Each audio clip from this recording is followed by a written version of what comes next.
नमस्कार मित्रों, मैं प्रणव शुक्ला एक बार फिर से अनादि सेवा प्रकल्प से। आज का जो विषय है, ये विषय ना ही हमारे वृद्धाश्रम से रिलेटेड है, ना ही गौशाले से और ना ही फार्म से।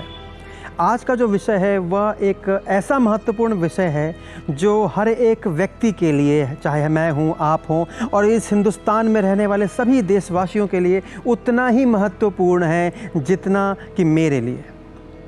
इसीलिए मेरे मन में कुछ विचार आया, मैंने सोचा क्यों नहीं आप लोगों के साथ इस विचार को हम साझा करें। और आज के समय में सबसे बड़ी समाचार, सबसे बड़ी खबर ये चल रही है अफ़गानिस्तान। हम आप क्या सोचते हैं अफ़गानिस्तान के बारे में? क्या अफ़गानिस्तान में जो हुआ, जो हो रहा है, या आगे जो होने की कल्पना कर रहे हैं, क्या वह सही है? क्या वह मानव जाति के लिए सही है? अफ़गानिस्तान से हमें कुछ सीखनी चाहिए। हम सबको कोई ना कोई सीख लेनी चाहिए। हमने कुछ विचार किया और मेरे जहन में कुछ बातें आईं जो मैं आप लोगों के साथ साझा करना चाहता हूँ।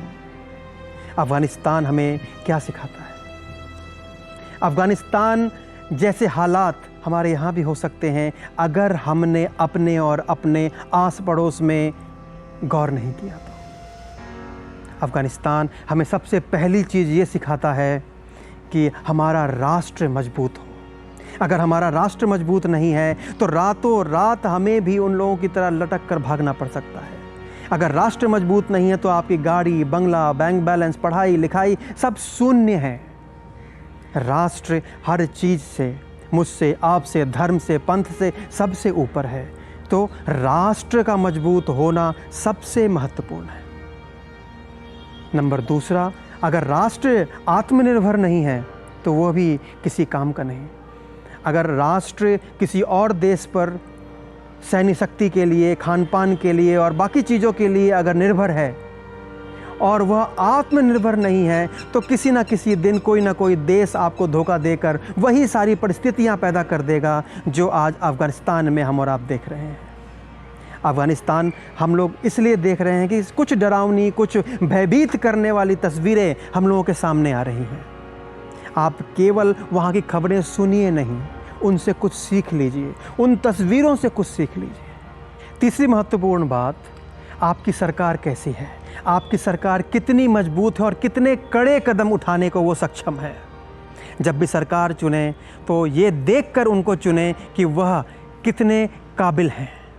नहीं तो ऐसा होगा कि किसी देश के साथ अपना समझौता, निजी समझौता करेंगे और आपको मुसीबत में छोड़कर किसी और देश में भाग जाएंगे।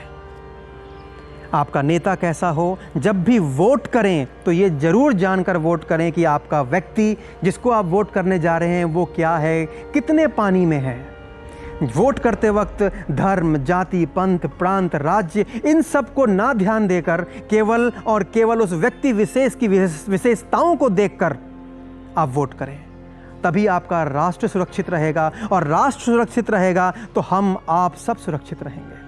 सबसे महत्वपूर्ण बात जो मुझे लगती है, जो हम छोटी छोटी मुफ्त की चीज़ों को पाने के लिए एक से एक घटिया लोगों को वोट देकर चुनकर कुर्सियों पर भेज देते हैं, जब भी मौका लगेगा वो हमें पीठ पर छुरा भोंकने से बाज नहीं आएंगे। तो मुफ्त की चीज़ों के बजाय आप कठोर निर्णय लीजिए, राष्ट्र के हित पर निर्णय लीजिए और अपने देश को मजबूत बनाइए।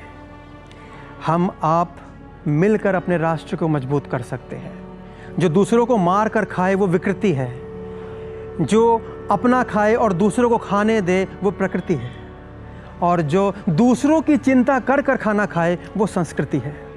यही पाठ, यही विद्या, यही सीख हमारे हिंदुस्तान के पूर्वजों ने हमें दी, हमारे वेदों ने हमें दी। सर्वे भवन्तु सुखिनः, सर्वे सन्तु निरामया का जो ये पाठ हमारे वेदों ने, हमारे पूर्वजों ने हमें सिखाया, वो हम कहीं ना कहीं भूलते जा रहे हैं और हम सेल्फ सेंटर्ड, अपने आप आसपास ही सिकुड़ते चले जा रहे हैं। आपके अपने आसपास सिकुड़ने से आप तो शायद खुशहाल हो जाएं, लेकिन आने वाले पीढ़ियां आपको सदैव कोसती रहेंगी, क्योंकि आपका राष्ट्र कमज़ोर रह जाएगा। अपनी सारी कोशिशें ऐसी कीजिए, अपनी चिंतन इस रूप में लेके जाइए कि आपका राष्ट्र सबसे प्रथम हो। आपका राष्ट्र खुशहाल है तो अल्टीमेटली आप भी खुशहाल होंगे। उम्मीद करता हूँ कि आपको मेरे ये छोटी सी विचार जो मेरे मन में उजागर हुए और मैंने आपके समक्ष रखा, आपको पसंद आएंगे। अगर आपको हमारा ये वीडियो पसंद आता है तो इसे लाइक, शेयर और सब्सक्राइब ज़रूर कीजिए। वंदे मातरम।